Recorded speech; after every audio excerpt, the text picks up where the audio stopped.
বিসমিল্লাহির রহমানির রহিম। আসসালামু আলাইকুম। আসলে একটা কথা আছে না, মনে আছে মুখে নাই।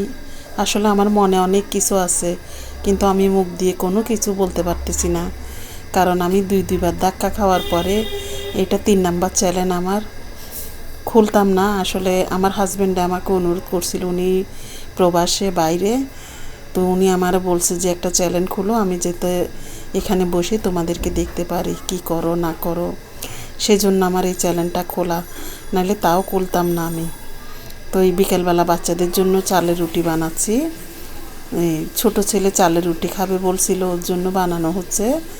তো এটা আমি চালের রুটি বানাচ্ছি। চালের রুটিটা খুন্তি চেয়ে একটু সুতির কাপড় দিয়ে এটা চেপে দিলে খুব সুন্দর করে ফুলে ওঠে।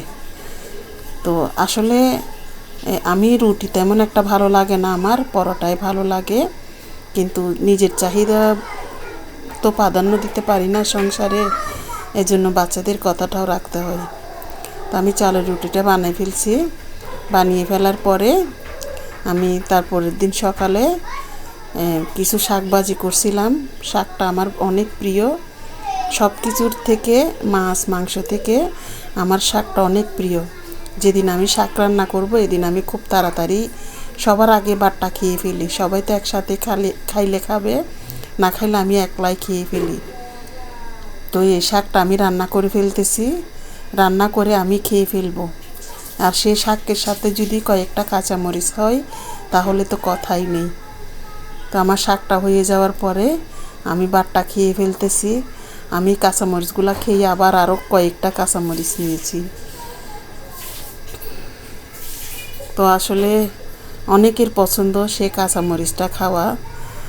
তো কিছু মনে করবেন না, আমার এই কথার মধ্যে ভয়েসের মধ্যে অনেক ভুলকুটি হইতে পারে।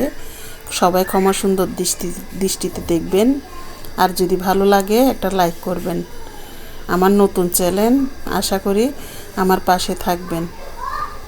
একসময় আমি অনেকজনকে অনেক উপকার করেছিলাম, কিন্তু তাদের হয়তো কারো মনে থাকতে পারে, কারো মনে নাও থাকতে পারে।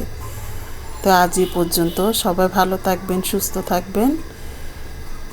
খোদাহাফেজ। আসসালামু আলাইকুম।